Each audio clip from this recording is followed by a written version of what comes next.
10,000 Hours in Paradise, Volume 1, Arrival. Written by Andrew M. Crusoe. Narration by the author. Dedication to the native Hawaiians who brought the healing principle of aloha to this planet, changing the world forever. Prelude. I radiate deep gratitude to everyone who helped make this book possible. If it isn't completely clear yet, everything in this book actually happened. Every synchronicity, every unforgettable connection, every hike to the lava, even the UFO sightings. In pursuit of accuracy, I have recalled everything to the best of my ability, cross-referencing from my journals, correspondence, and photographs. Even so, my memory is not perfect, and some events may differ from others' recollections. Only the names have been changed, for reasons which will become apparent. Thank you, Hawaii. This island has given me a greater awareness of how I relate to the earth, to the life on it, and to myself. So take a deep breath and hold on to your heart. Chapter 1. Touchdown in Kona. As much as I've reflected on the beginnings of my journey, I cannot pinpoint the exact moment that I started dreaming about the Hawaiian Islands. To me, it felt like a foregone conclusion that I would someday go, as if it were destiny. The history, art, and music of the islands had called out to me since my teenage years, especially the music of Israel Kamakawiwo'ole, whose platinum-selling cover of Somewhere Over the Rainbow rocked the world music scene in 1993. I was age 7 when the song hit, but it didn't get much airplay in rural Wisconsin, where I was living at the time. When I did finally hear the song in my late teens, it touched me deeply. I felt the power in Israel's words. Sometimes it would move me so deeply that tears would form in my eyes, even in public, and I would quickly blink them away before anyone would notice. How could this man, who almost always sang in a language I didn't even know, move me to tears?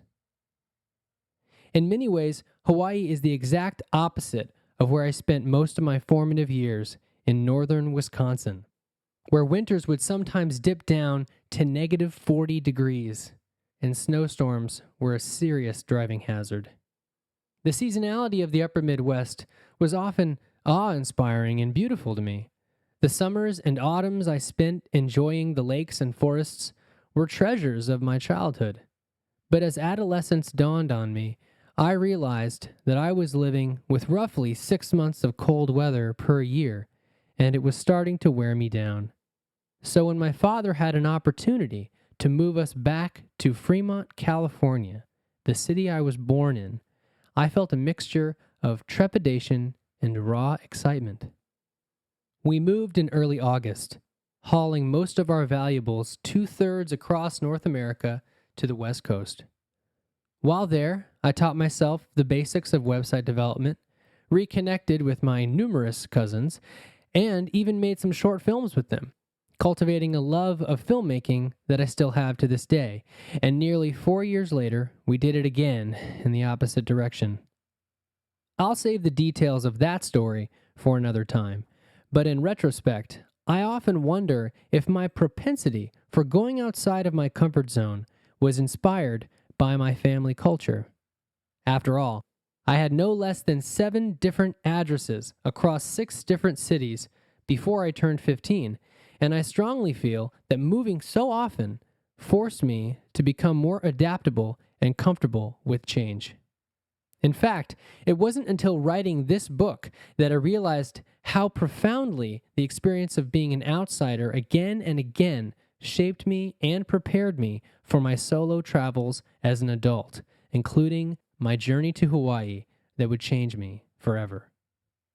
After a few years back in Wisconsin, the long winters once again wore on me, and I couldn't help but feel that it was time to live somewhere with milder seasons So when I graduated from college, I shot out of the state like a spring from a broken pocket watch, bouncing around with about as much predictability, as I used websites like Craigslist and Couchsurfing.com to explore parts of North America that I'd never seen before.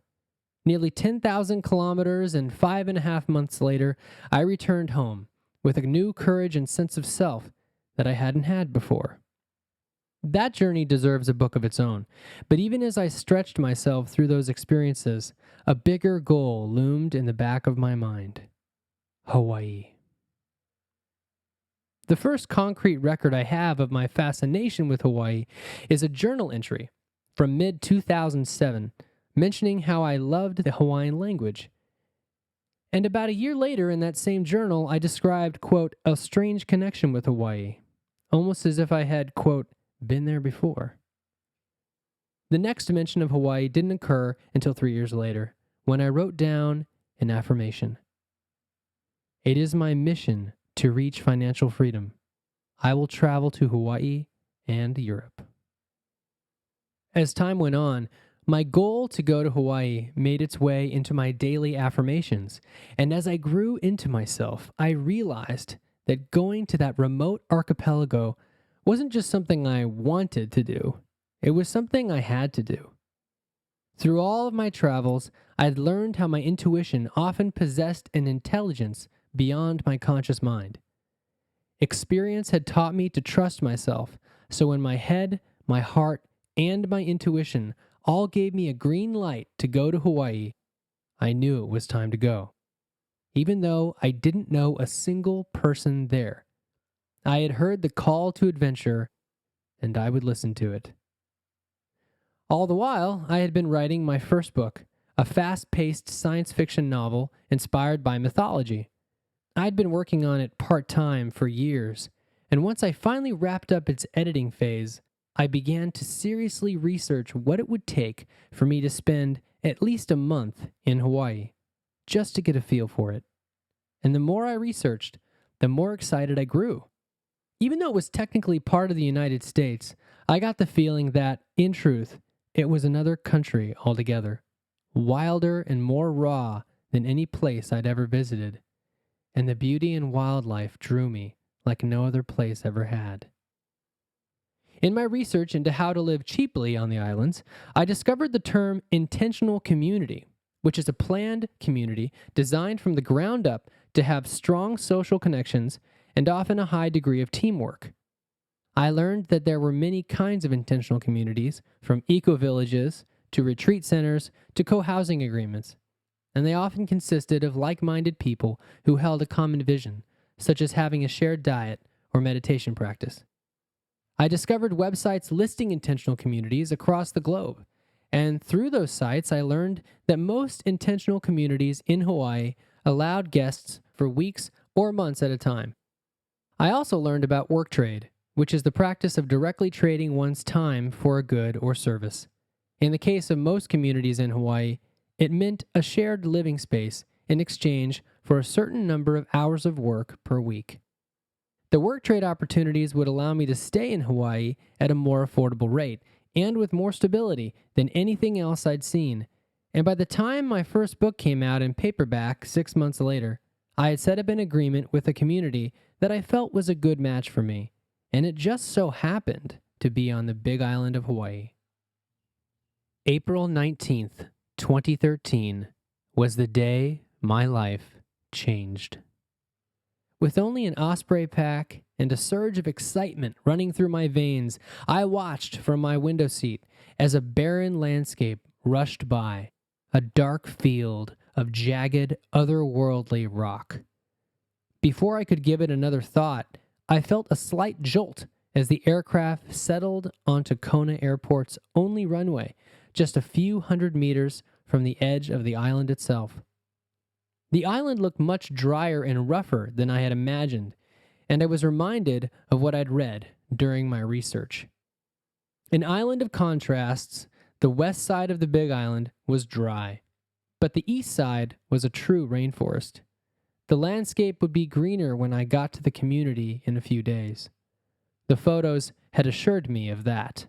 What I didn't know What I couldn't have known was that I would stay for far longer than the month or two I had planned. I also couldn't have predicted that someone would manifest a blue feather for me out of nowhere, that I would get to hike up to the edge of a molten lake of lava, or that my heart would get swept away. As we pulled up to the gate, excitement grew within me, and I was immediately struck by how small the Kona airport was. Across the tarmac, I noticed a small collection of light brown buildings with steep roofs. Then they opened the doors, and we gradually filed out of the aircraft. I followed a ramp downward, and unlike most people, I wasn't pulling my luggage behind me on a pack with wheels. Instead, I wore my Osprey pack, a rather large but versatile backpacking pack containing everything of value that I owned, and set foot onto the hot, dark tarmac, touching the ground for the first time in over 5 hours. The warmth of the sun filled my body as I walked, and I took a second to snap a photo of the stunning Boeing 737-800 that I flew in on. I made my way through the airport, past a rainbow of people, most of whom were sitting on long wooden benches in the gate areas. Thankfully, these were all sheltered from the sun, but the buildings were without walls, allowing a crisp, cool breeze to pass over us. Then I realized the air. It was different, charged somehow, and it smelled sweet and pristine, the cleanest air I'd ever breathed. It was incredible. I considered how I was going to get into Kona town. My research had revealed that there was no bus service whatsoever from the airport into town, and the thought of paying $20 for a mere 12-kilometer, 8-mile trip wasn't exactly my first choice. Back in Wisconsin, I had read extensively about the culture of the Big Island, doing everything I could to prepare myself for the inevitable culture shock of coming to the most remote population center on the planet. Despite most people calling it the Big Island, I learned that the true name of the island was Hawaii. The comma-like symbol in the name was called an okina, and it denoted a brief pause in pronunciation. I would need to keep that in mind since I would soon encounter more of the Hawaiian language than I ever had before. Most of what I had read in my research had discussed, or at least touched on, how common and effortless hitchhiking was on the Big Island. I had hitchhiked several times before, so I wasn't too worried as I walked along the shoulder of the airport road toward Mamalahoa Highway, a 2-lane road that had appeared to be quite hitchable from the satellite photos I had studied a few days before. A row of tall palms lined one side of the pavement, and I walked beside them, noticing the utter absence of a sidewalk. Despite the palm trees, I got the feeling that few people had ever walked along this shoulder, and I felt slightly embarrassed. Still, that walk would be mild compared to some of the things I'd done, and indeed would soon do. The road stretched on much farther than I'd anticipated, and as I passed the turnoff to the airport parking lot, I stuck out my thumb. Perhaps I could get a ride without walking all the way to the highway. It was worth a try. Sweat began to form on my forehead, and I wiped it away. All I had to do was reach the highway. Then hitchhiking would be a cakewalk. Dozens of cars passed me without another thought, and doubt gnawed at me. No, I had to remain positive. After all, these were mostly tourists, the most wary of all drivers. A silver car that I'd seen earlier was heading back to the airport, but unexpectedly turned off to the side of the road, pointing toward me. The window slid down, and a man with gray hair called out to me. "Hey, do you need a ride?" he asked. "I saw you earlier. Where are you going?" By this point, it had been perhaps a year since I'd last hitchhiked, and with the prospect of a ride so suddenly present, I felt nervous. "I'm heading into Kona, actually," I said. "Didn't realize this airport road was so long." I've long forgotten his exact reply, but as I approached, I got the feeling that he was friendly and trustworthy. When friends ask me about my hitchhiking experiences, I always stress the importance of trusting one's intuition. and I listened to it especially carefully in that situation. Not only was I out of practice, but I was in a different culture. Soon I was sitting in the passenger seat with my pack in my lap, a precaution that I usually take when I have valuables inside. We reached the Mamalahoa Highway in under a minute, and as we zipped down to Kona town, I learned that the man had worked for Oracle. He was impressed that I'd made arrangements to work trade and live at an intentional community without ever having been to the island before, and I told him how I'd felt drawn to the island for years. Something about Hawaii called out to me, and now, with my adventure in full swing, I felt more assured than ever that I'd made the right decision. We stopped at a grocery store, and I had my first Hawaii grocery shopping experience. I had repeatedly read that food was expensive in Hawaii. Some people repeated it like a mantra, but I was prepared for it. Oatmeal was a staple for me, and depending on the brand, the price wasn't that much higher than in Wisconsin.